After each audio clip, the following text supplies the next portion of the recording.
Buenos días, buenas tardes, buenas noches y bienvenidos a un nuevo capítulo de La Huella OVNI. Yo soy Jorge Luis Zuckdorf y este es un capítulo bastante especial por varias cosas. Primero que nada, quien nos está escuchando en vivo, tengo que decirles primero que nada que feliz Navidad. Si este espacio sirve de compañía a alguien en este momento, soy muy feliz. Si lo están escuchando antes, maravilloso. Y si lo están escuchando después, espero que hayan tenido una linda Navidad y unas lindas fiestas. Semana pasada no salió el podcast porque yo vivo en la provincia de Buenos Aires y fuimos azotados por un temporal muy grande que nos dejó sin luz y sin internet por varios días y realmente se complicó todo. Y con esta dinámica que tenemos ahora, que estamos haciendo remixes y sacando los episodios anteriores, se iba a juntar todo demasiado, así que opté para esperar al domingo siguiente y sacar el nuevo capítulo. Así que si hay, a todos los que lo estuvieron esperando el domingo, igual avisé por redes, les pido disculpas. Obviamente quien está escuchando fuera de tiempo tiene la ventaja de tener uno detrás de otro y tener absolutamente todos juntos, pero bueno, así es la temporalidad y así serán los viajes en el tiempo, ya que me estoy hablando a mi yo del futuro y a mis oyentes del futuro que me están escuchando. Esta semana en América Latina, no sé si en España o en otros países del mundo, que por suerte hay audiencia de todos lados, se ha estrenado lo mismo. Netflix estrenó un documental, una producción chilena sobre la isla de Friendship, que se llama La Isla Alien. Y me imagino que a partir de eso muchos de ustedes me preguntaron qué sabía y qué conocía de Friendship. Y por otro lado, muy sorprendentemente, eh, había muchas preguntas y justo para la semana pasada que pasó para esto, tocaba hablar de la isla de Friendship. Así que increíblemente a mí me llamó mucho la atención cuando esta semana empezaron a caerme preguntas sobre Friendship en todos lados. Yo decía, pero qué raro, justo cuando toca hablar del tema. Y después de eso uno de ellos me contó y me explicó que había salido este documental, que lo estuve viendo todavía no en profundidad, un poquitín por arriba, pero es una gran excusa y es un gran tema para conocer. ¿Es lo primero que se hace de Friendship? No, de ninguna manera. De hecho, yo hace 2 años, para la primera temporada de Inexplicable Latinoamérica, o para la segunda, ahora ya no tengo tan claro, para el capítulo que se llama Rincones Enigmáticos, hablamos de esta isla sorprendente. Y también recuerdo, por ejemplo, una serie de History Channel que se llama Expedición a la isla del fin del mundo o a la isla inexplicable, en donde un investigador, que ahora perdón no recuerdo quién, trataba de llegar a esta isla. ¿Qué es la isla de Friendship? Bueno, vamos a empezar a contar la historia de a poquito, pero primero que nada vamos a conceptualizarla para quien no sepa. La isla de Friendship en teoría es una isla que está en el archipiélago en el sur de Chile, en este lugar donde hay miles de islas deshabitadas. Y en esta isla viviría una colonia de personas rubias, altas, con una gran tecnología y que desde la década del 80 genera comunicaciones con personas del continente, especialmente de Chile. Lo extraño, lo sorprendente es que hay mucha gente que dice haber llegado a las islas, pero el que quiera llegar no lo ha logrado. De hecho, hay mucha gente que ha hecho expediciones y que no ha encontrado esta isla y que no se encuentra en Google Maps y que no se encuentra en muchísimos lados. Entonces, acá surge la primera pregunta de si esta isla existiría o no. Y la respuesta la vamos a ir tratando de contestar todos juntos a lo largo de este relato y de esta historia que vamos a empezar a hablar. Obviamente esta historia a mí me llega especialmente a través de muchísimos investigadores chilenos, y después tuve la oportunidad, y mi equipo en realidad tuvo la oportunidad de entrevistar a algunos de los testigos directos cuando hicimos el documental.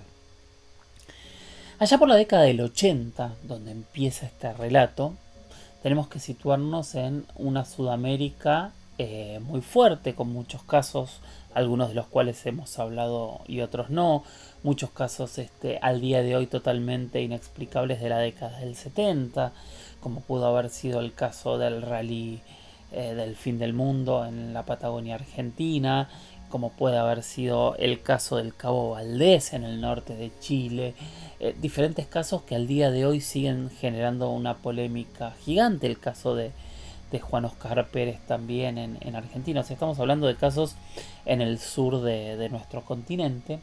En ese contexto de casos inexplicables se empieza a hablar de esta isla y de estos personajes.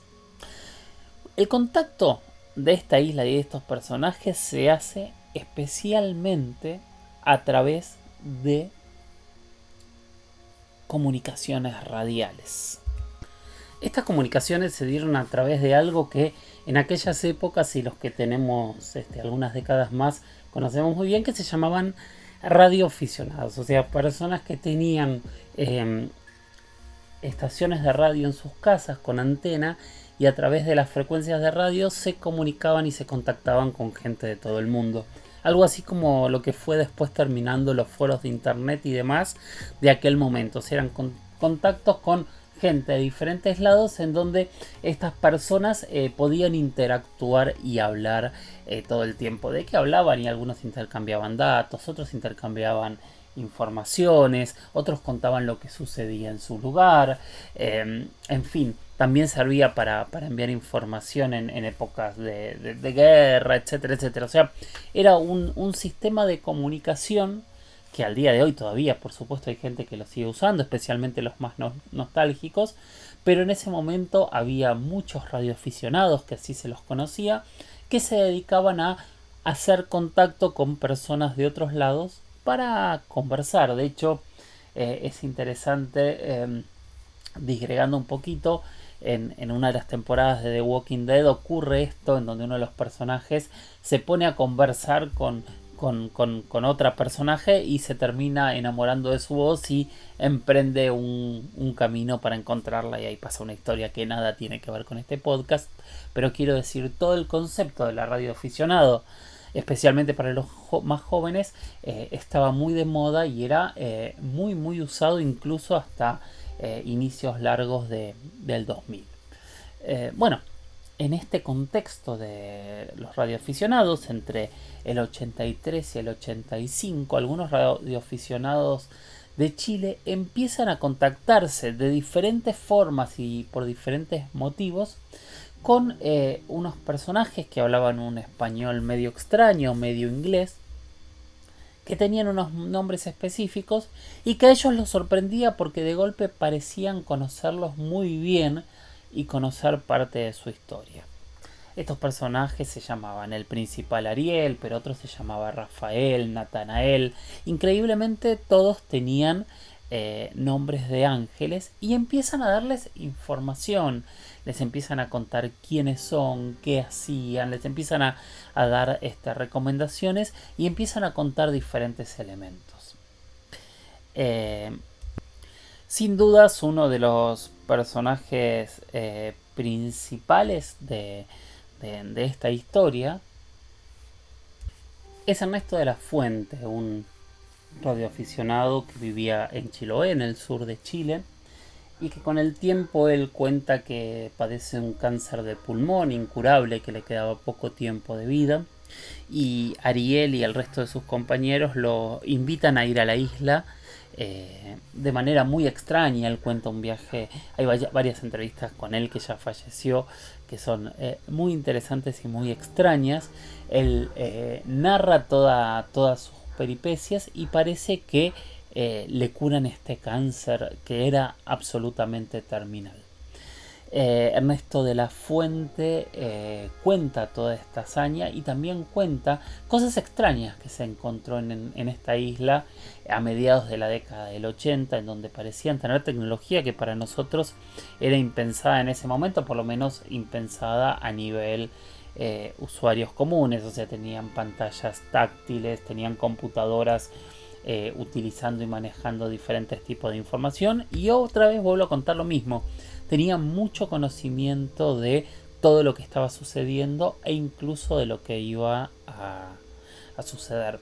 Otro de los personajes con el que que nos tocó entrevistar para Inexplicable, es Octavio Ortiz. Octavio también era un radioaficionado junto a su familia y es una de las personas que empieza a tener más interacción con los habitantes de este lugar auto llamado Friendship. Y él les saca información, él logra que ellos le expliquen que ellos en realidad eran humanos, pero que eran humanos no de este planeta.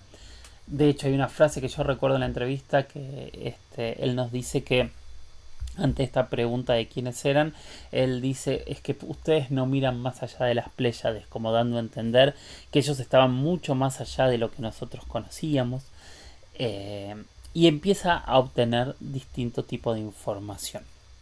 Lo más interesante es que él los conoce a estos personajes porque cuenta que un día se presentan en su casa y después de esto empieza a tener una relación un poco más asidua con ellos, y él los describe justamente como muy altos, muy blancos, muy nórdicos.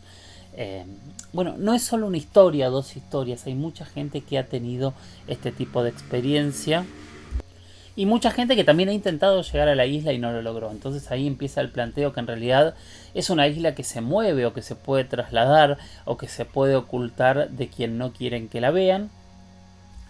O no sé, y acá empieza este concepto que a veces para mí es tan difícil, que sea el concepto de los elegidos. O sea, lugares donde ciertos grupos seleccionan quienes pueden ir y quienes no pueden ir a ese lugar. Es muy difícil el concepto de los elegidos para mí, porque cuando planteamos el concepto de los elegidos se nos cae a veces un argumento de investigación muy fuerte, ¿no? Porque es raro, ¿no? ¿Qué es lo que pasa muchas veces con muchas experiencias de contacto? Si sos elegido podés verlo, si no sos elegido no.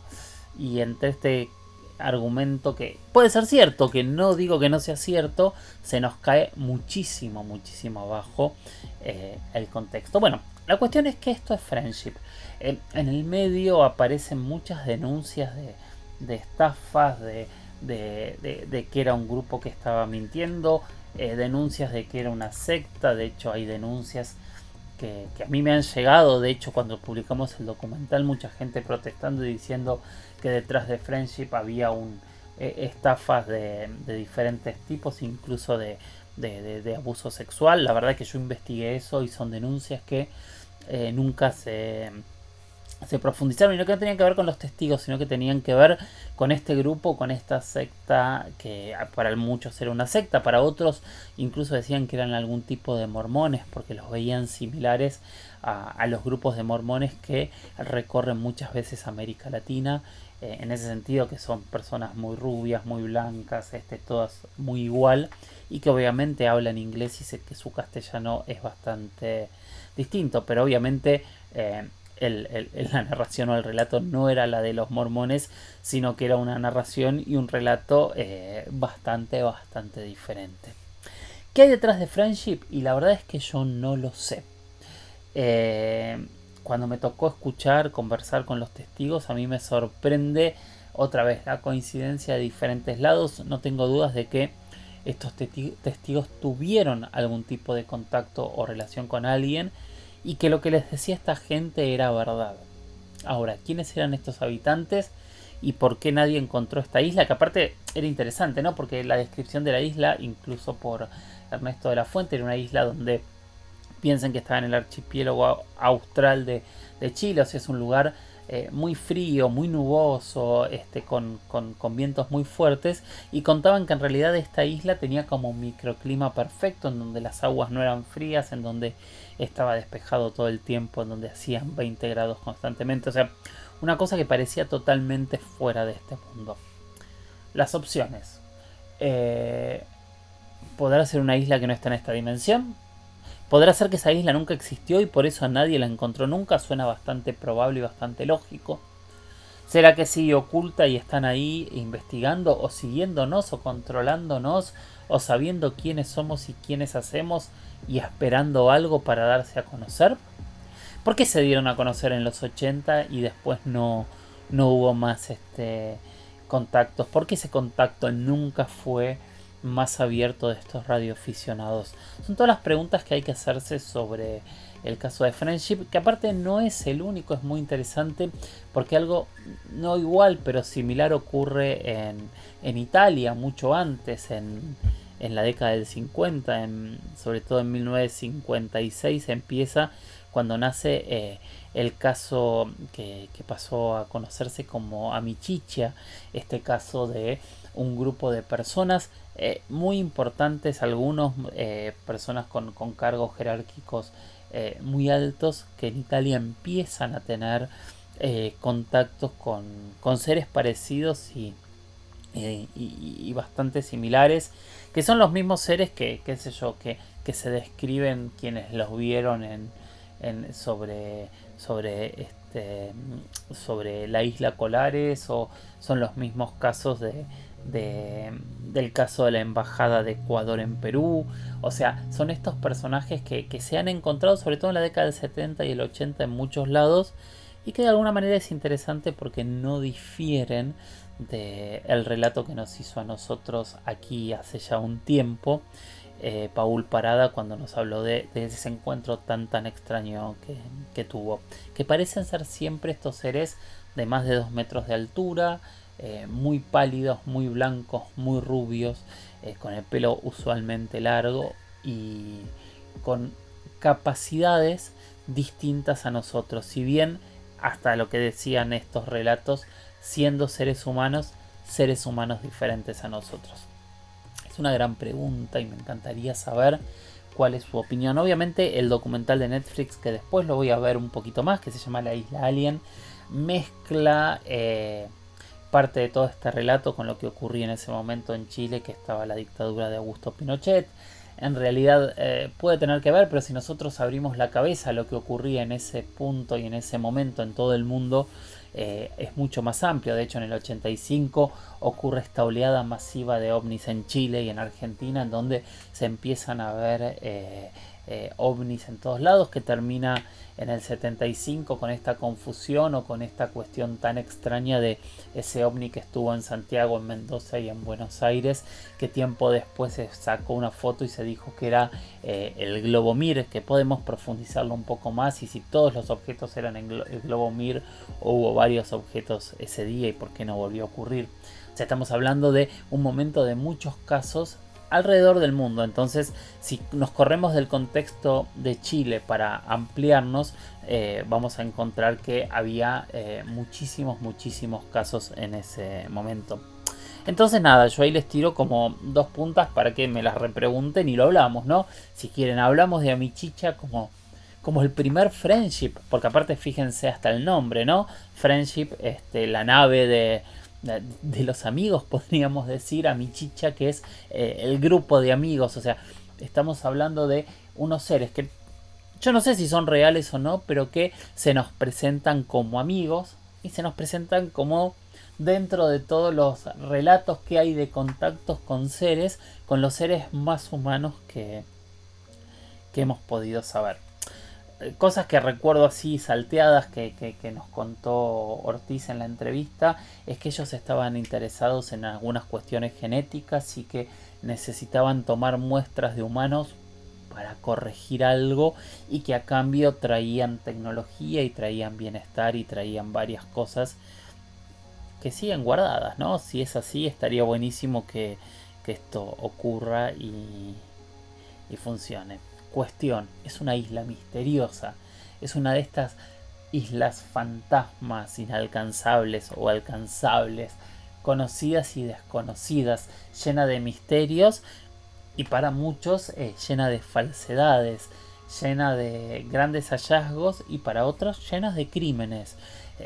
Yo les propongo que sigan leyendo, que busquen información. Van a ver que yo en realidad lo que hice ahora fue darles muchísimos disparadores para que ustedes puedan ir a contemplar y saber qué es lo que hay en la isla de Friendship.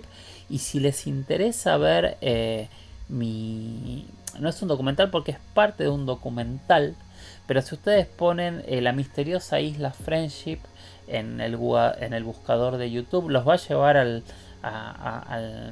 YouTube de History Latinoamérica, y ahí van a tener el caso donde está la entrevista que le hicimos a Octavio y todo el relato que nosotros hicimos sobre la isla de Friendship, para uno de los capítulos que más me gustó a mí de Inexplicable, porque son algunos de los lugares más extraños que he conocido del continente, que se llama Rincones Misteriosos. Si no lo vieron, se los súper recomiendo, porque me animo a decir que está buenísimo, porque no es que lo hice yo, somos un equipo gigante de gente trabajando para que estas cosas sean realidad. Si lo hubiese hecho yo, sería...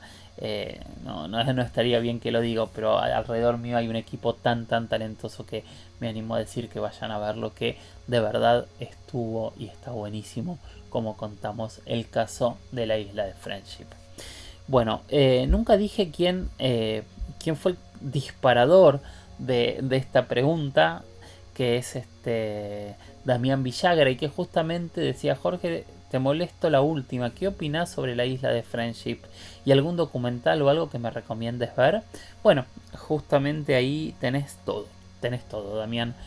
Hay mucho para ver, hay mucho debate, y yo creo que este debate se va a abrir muchísimo más, sobre todo por todas las denuncias también que hay de uno y otro punto, y tal vez hablar de los casos, plantear estas temáticas nos ayuda a abrirnos y nos ayuda a buscar una verdad.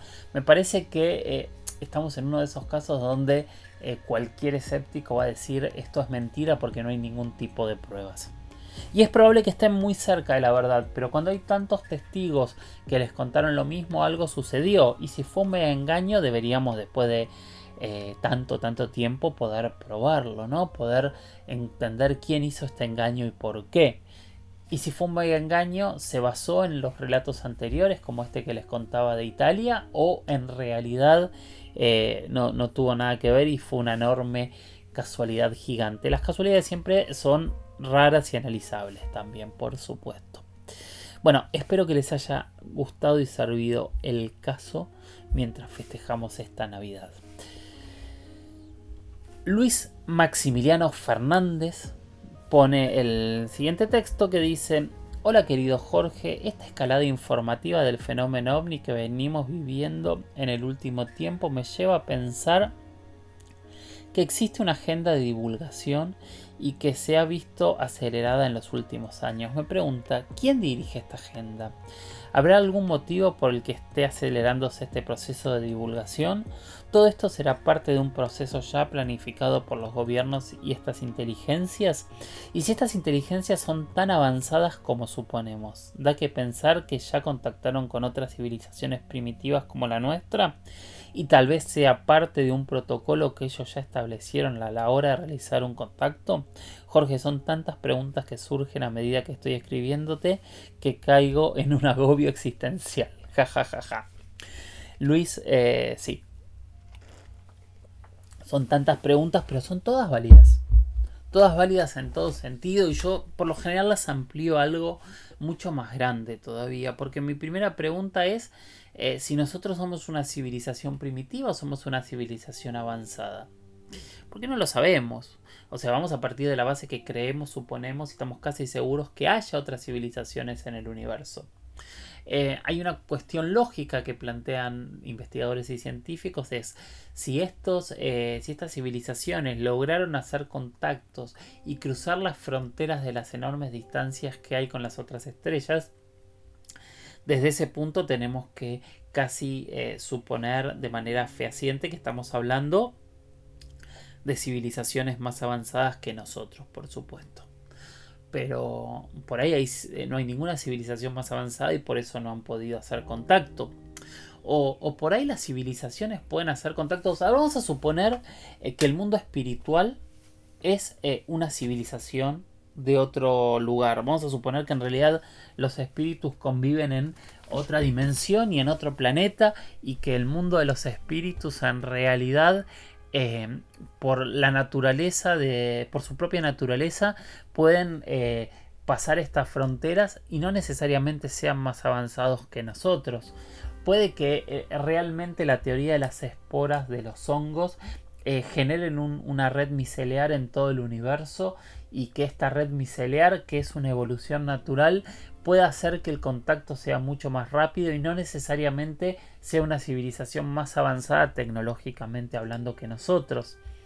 Puede que la evolución nos haya llevado a civilizaciones más avanzadas tecnológicas a ser mucho más guerreras o mucho más pacíficos. Hay un error muy grande siempre que se habla de evolución, sobre todo a partir de Darwin, se entiende la evolución como un paso más arriba, algo mejor. Y en realidad la evolución, como la plantea Darwin, que es bastante cierto, interesante y propio, es la supervivencia del más apto. A veces el más apto es el más inteligente o el más avanzado, y a veces no. Entonces a veces la evolución no siempre significa dar pasos hacia adelante. Entonces desde ese punto no sabemos si hay una civilización más adelante con un protocolo de exopolítica en el cual sabe cómo contactarse con razas o con seres menos avanzados tecnológicamente o con menos años de evolución desde su creación. De hecho, podríamos plantear lo mismo con el contacto de la parte, si bien hoy el mundo está muy contactado, quedan algunos lugares aislados con grupos que no han adoptado toda la tecnología que nosotros tenemos. Obviamente cada vez es más chiquito porque el mundo es cierto que cada vez es más pequeño. Pero tampoco hay protocolos. De hecho, nosotros en muchos casos dejamos que eso ocurra. Hay una isla muy muy famosa en India que tal vez la conozcan, que es la isla de Sentinel, que es una isla donde vive una tribu que nunca tuvo contacto con la civilización moderna. Algunos predicadores han intentado ir. El último murió creo que en el año 2007, si no me falla la memoria, un poco después, tratando de hacer contacto y de llevarles cada uno su religión. Y esta tribu permanece totalmente aislada del mundo moderno. Y el planteo no es un contacto, sino India prohíbe acercarse a estas personas, entre otros casos por el propio riesgo de que su sistema inmunológico debe ser totalmente diferente. Pero también riesgo para nosotros, porque por ahí ellos conviven con enfermedades que nosotros no conocemos y para nosotros son terribles. Entonces los protocolos de contacto son extraños y no necesariamente tienen la línea que suponemos de hacer contacto. A veces los protocolos de contacto son de no contacto y eso daría una explicación. Siempre pensando que sean civilizaciones que piensen como nosotros y que busquen lo mismo que nosotros. Porque por ahí vuelvo a lo que hablaba hace 2 minutos y hablamos de que los seres etéreos también son parte de este universo. Por ahí su búsqueda es otra y por ahí su tecnología tiene que ver con un cambio en su naturaleza o con una evolución en su naturaleza que no tiene nada que ver con nosotros. Y por ahí estamos encontrándonos con vida alrededor nuestro que nosotros no la entendemos como vida. A ver, nadie ha planteado, por ejemplo, que las estrellas o los planetas sean vivas y sean parte de un sistema vivo, porque no es parte de la vida que nosotros entendemos, pero tal vez nosotros formamos parte de un cuerpo enorme que es vida, y que ese cuerpo enorme nos pone a nosotros como bacterias dentro de nuestro propio cuerpo. Es muy complejo y filosóficamente es un tema que yo amo discutir sobre qué es la vida y qué no es la vida, y qué puede haber y qué no puede haber dentro de esta búsqueda de vida. Entonces, corriéndonos de estas preguntas que nos abren un montón de temas y que lo único que hace es difícil responder lo que planteaste, Luis. Te pido disculpas, pero me parece que es el modo de encararlo igual. Pero si nosotros pensamos este punto, es donde nos encontramos parados en diferentes elementos que son difíciles de analizar. Obviamente si lo pensamos desde el ser humano, y claramente es muy probable que el pensamiento estratégico del ser humano tiende a ocultar, a tener información para tener poder, y que esto sea sin dudas de esta manera. Ahora, ¿quién maneja la agenda? Claramente las agendas de temas tan importantes se manejan de una manera donde nosotros no tenemos claros quiénes son. porque son agendas que por lo general perduran en el tiempo, o sea, son mucho más duraderas que los gobiernos de turno. O sea, es algo interesante de lo que ocurrió entre Trump y Biden ahora, en donde uno firma una orden ejecutiva y el otro continúa esa misión, en donde empiezan a contar grupos de personas, de personal de inteligencia que durante años, pasando por distintos gobiernos, se dedicaron a investigar y a viajar por el mundo para entender el fenómeno ovni. Entendemos que de alguna manera hay una organización, hay un orden en cómo se están ocurriendo este tipo de declaraciones cada vez más evidentes, en donde empezaron contando que había organizaciones oficiales que investigaban, en donde después empezaron a contar y a mostrar algunas de las pocas pruebas que habían investigado, empezaron a mostrar archivos secretos que tenían guardados, empezaron a dejar hablar a personajes importantes diciendo cuáles eran sus conclusiones o sus experiencias. Esos personajes dejaron de ser border, dejaron de ser polémicos, como sí ocurría con personajes que mucho tiempo antes se habían animado a hablar. Pero todavía no hay pruebas. Yo espero que este 2024, si estás escuchando este 2024, veremos si tengo razón o no. Yo espero que en este 2024 empiecen a aparecer pruebas. Nos estamos llenando de testimonios y de personas que por primera vez, de manera seria, directa y muy interesante, empiezan a animarse a hablar del fenómeno ovni. Yo creo que el tiempo nos va a decir si esto es real o no. Yo creo que el tiempo nos va a dar una mirada distinta para poder comprender si lo que estamos transitando en este camino nos va a llevar a una conclusión definitiva. Lo que pasa es que esa conclusión definitiva puede tener varias aristas. Realmente podemos empezar a hablar de, tal vez, de que somos visitados, tal vez empezamos a hablar de que siempre fuimos visitados, pero tal vez empezamos a encontrarnos como que no sabemos absolutamente nada y todo lo que nos imaginábamos que tenían los gobiernos y que pensábamos que la tenían clarísima, no tenían absolutamente nada y por eso no decían nada. Yo creo que es válido y es importante plantearse estas cosas. Ahora, tu pregunta directa, Luis, y yo entiendo dónde va tu respuesta, es: ¿hay alguien detrás de esto manejando la agenda internacional del fenómeno ovni? Bueno, por ahí podríamos hablar con algún periodista conspiranoico, que suena que lo estoy desmereciendo, pero en absoluto, o con alguna de estas personas que generan y plantean este tipo de análisis. De hecho, estoy pensando en alguien que podría ser muy muy interesante para hacerlo, pero lo que yo creo y planteo es que obviamente yo no conozco si esa agenda existe. Podría darte mis suposiciones, pero me correría de este planteo que yo doy de no ir a verdades que no tengo en la mano para poder decirles. Entonces no puedo decirte si de verdad hay personas organizando una agenda y quiénes son esas personas. Si me preguntas mi sensación, parece que sí, parece que hay algún tipo de sensación o de personaje detrás de todo esto, organizando una verdad que parece que nos va a llegar pronto.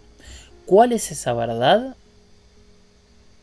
Esperemos que llegue pronto para poder discutirla y ojalá esa verdad llegue con pruebas, porque hasta ahora estamos teniendo muchos relatos muy importantes y muy sólidos. O sea, no quiero desmerecer lo que está ocurriendo. Estamos teniendo unos videos que son impresionantes, estamos obteniendo historias que son increíbles, pero mucha de esta gente nos dice: no, pero hay pruebas físicas guardadas y escondidas. Bueno, el día que estas pruebas se muestren si son reales, creo que de verdad va a cambiar todo. Y seguramente ahí, recién ahí, podamos empezar a respondernos las preguntas que tenemos. Y que eso voy a hablar en este final, en este epílogo de este episodio de Navidad. Y ahora les voy a dar la pregunta. Antes de eso, Luis, espero haberte generado más preguntas, que era lo que me decías que pasaba.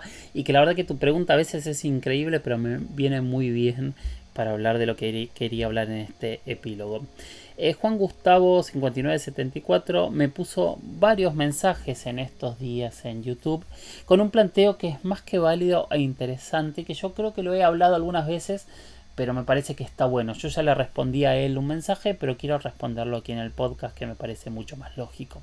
Y él dice, me preguntaría el lado por su reflexión sobre las verdades absolutas. Muchas veces aclara en sus videos que no creen verdades absolutas. Quisiera saber si se refiere en términos generales o específicamente en el tema ovni. Por otro lado, quisiera saber si es un tema de convicción o de predilección. Y por último, saber si usted daría a conocer una información que pudiera catalogarse tras un análisis o estudio como algo absolutamente verdadero. Juan, yo me voy a permitir tutearte. Es interesantísimo lo que planteas y es una de las cosas que yo fui llegando a lo largo de mi historia como documentalista, no solo en este tema, sino en muchísimos temas. A ver, yo con el tiempo hice muchos documentales, hice muchas tesis para cada uno de esos documentales, tratando de llegar y plantear cuáles eran las verdades. Y con el tiempo me di cuenta que el ser humano siempre necesita una verdad absoluta, una verdad mayor, una verdad máxima para enfilarse detrás de esa verdad máxima y a partir de ahí moverse. Esa verdad máxima puede haber sido la palabra del rey, puede haber sido los signos de la naturaleza, puede haber sido la religión, puede haber sido la ciencia. Y cada vez que cae un paradigma es justamente la definición que se vive entre dos verdades absolutas, el ser humano deja de enfilarse detrás de una verdad absoluta por la cual hasta tiempito antes era capaz de matar, para enfilarse detrás de la nueva verdad absoluta y a partir de ahí moverse. Por eso no sé si la palabra correcta es aversión, pero por eso es que yo trato de correrme siempre de las grandes verdades absolutas que el ser humano cree tener dentro de cada paradigma. Creo que no las tiene, que nunca las tuvo y que nunca las vamos a tener. Y por eso nuestras verdades absolutas cambian y en realidad no son tan absolutas. Entonces por eso, obviamente, si nosotros lo analizamos filosóficamente, hablar de decir que no todas las verdades absolutas, todas las verdades son absolutas, también sería una verdad absoluta y empezaríamos en un debate filosófico muy complejo en el cual no me querría meter, porque obviamente sí creo que debe haber algunas verdades absolutas, pero que no las terminamos de entender. Porque de hecho nosotros planteamos que la física es una verdad absoluta, por ejemplo, o las leyes de la física.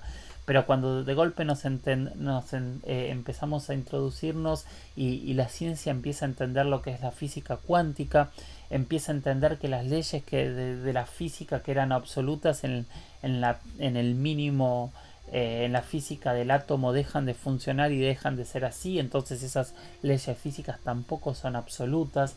No sabemos si la vida es absoluta, no sabemos si hay algo después o antes de la vida, no sabemos si nuestro mundo es una realidad absoluta o si las realidades alteradas son realidades alternas de esa misma conciencia.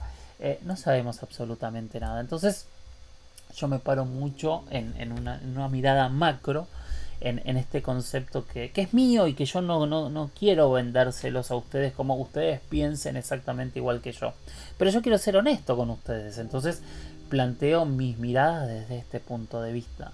De este punto de vista, perdón. Para mí las verdades no son absolutas.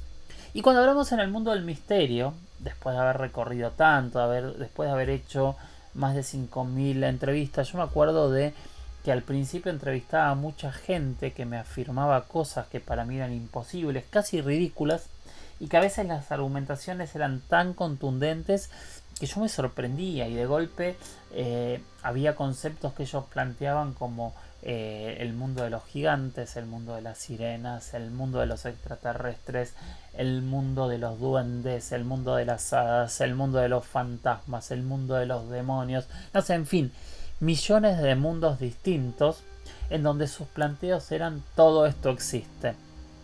Y cuando uno empezaba a caminar y a entender que uno recorría muchos mundos, decía, bueno, pero si esto existe, sería de alguna manera contradictorio a esto, el mundo de los santos, el mundo de los ángeles, no sé. Todos los conceptos juntos, si no se hermanaban en un mismo concepto, muchas veces son contradictorios. Como esa gran frase de Ned Flanders en Los Simpsons de ¿por qué me abandonaste, Dios, si he seguido al pie de la letra todo lo que dices en la Biblia, incluso las cosas que contradicen a las otras cosas? Eso es lo que nos pasa en el mundo. Hay muchas verdades que se contradicen con otras verdades absolutas y que a veces conviven. Eh, y esa convivencia a mí me hizo entender que las verdades absolutas en realidad nos sirven para enfilarnos dentro de una búsqueda de esas grandes preguntas. ¿De dónde salió todo esto, de este pensamiento que yo tengo? Es bastante gracioso, pero no sale del mundo del misterio. Yo hace muchos años empecé a hacer un documental que nunca salió al aire, que tenía que ver con el poblamiento americano. Y en ese documental de poblamiento americano yo me encontré con toda la historia de la teoría de Clovis, que al día de hoy se sostiene como la teoría principal del poblamiento americano, que es la cultura Clovis, que es la más antigua que se ha encontrado en el norte, y tiene que ver con el paso de los hombres por el puente que se hizo de hielo en el estrecho de Bering, y que después de ahí, hace unos 14.000 años, empezaron a bajar hasta llegar al sur del continente americano y generando todas las culturas que hay en América. Pero de golpe nos encontramos que había resabios de seres humanos de 14.000 a 15.000 años de antigüedad en el sur de Argentina, resabios muchos más antiguos en Chile, construcciones que parecen mucho más antiguas en Perú o incluso en Brasil. O sea, en el sur del continente había muchas civilizaciones muy anteriores a Clovis. Entonces, en vez de caerse la teoría de Clovis, se empezaron a generar hipótesis secundarias que sustentaran todo, y sosteniendo Clovis como el poblamiento americano. A partir de ese momento yo entendí que en realidad, para mí, desde mi punto de vista totalmente subjetivo, las verdades absolutas son solo una guía para entender qué es lo que ocurre. Como les decía antes, cuando nos volcamos al mundo más relacionado con el fenómeno ovni o el mundo paranormal, muchos pensarán que yo no me quiero comprometer para decir, bueno, sí, las momias de Jaime Maussan son extraterrestres, o lo que, como hablábamos hoy, Friendship es real, o el contacto es real, y los contactados todos nos están contando información que realmente desconocemos sobre civilizaciones que se contactan con nosotros de otros lados del universo. Por otro lado están los escépticos, que dicen todo es mentira. Tenemos parte que son fabuladores, tenemos partes que les encanta el misterio, y tenemos un montón de gente que se confunde cosas que son perfectamente explicables y les dan el carácter inexplicable. Hay fabuladores, por supuesto, y se los ha probado. Hay errores, muchísimos, y se los ha probado. Hay cuestiones inexplicables que al día de hoy nadie sabe qué son y no se han podido explicar. Por supuesto, hay muchísimos y nadie lo ha podido explicar. Entonces, esta convivencia entre quienes se pelean por tener la verdad diciendo que todo esto existe, y quienes se pelean por tener la verdad diciendo que nada de esto existe, yo elijo pararme en el medio. Perdón, me olvidé tu nombre. Aquí está. Juan Gustavo. Yo elijo pararme en el medio.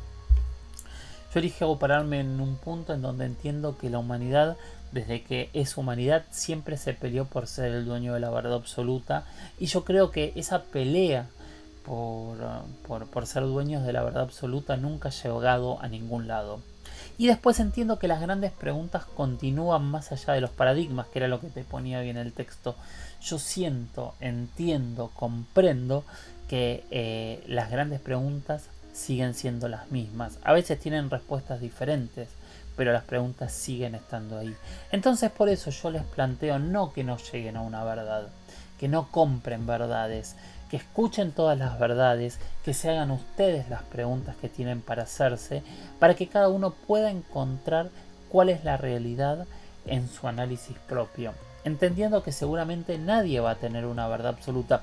por ahí en la muerte nos encontremos con verdades que nos expliquen todas estas preguntas que tenemos.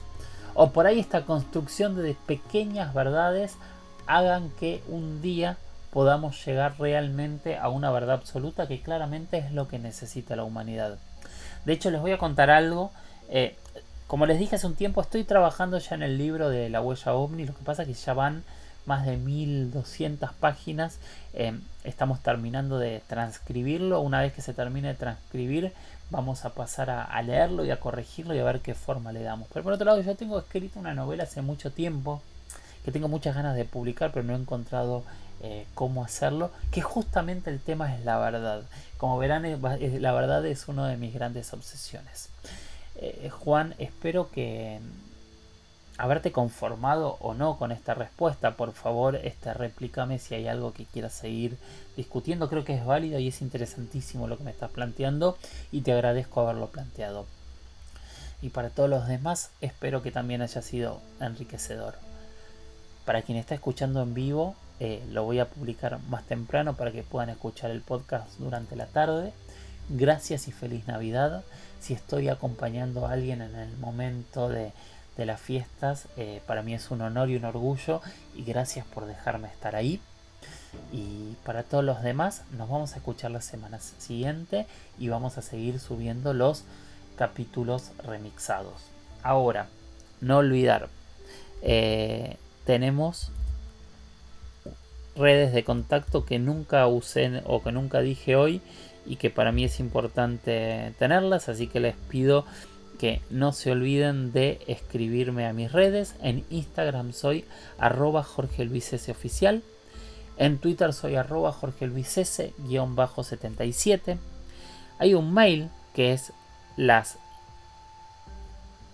historias de George, las historias de George @gmail.com.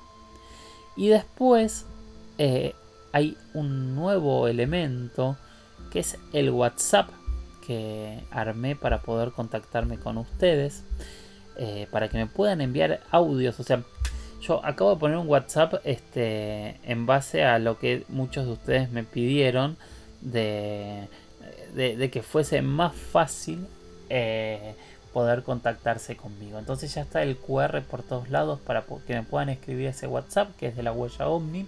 Y les voy a dejar el número, anoten, es más 54 911 60 45 41 50. Más 54 911 60 45 41 50. Puse este número para que me manden más experiencias en primera persona y para que me manden también audios con preguntas. Por favor, háganlo, úsenlo, llénenme de preguntas al WhatsApp, por favor. Y es probable que no responda por ahí, pero sí las voy a ir agendando para poder seguir avanzando en este camino de verdades, dudas y preguntas. Gracias por estar ahí. Sigan mirando al cielo, sigan capacitándose, sigan haciéndose las mismas preguntas que nos hacemos desde el inicio de la humanidad y nos escuchamos en el próximo episodio. Feliz Navidad para quien lo festeje y chau chau.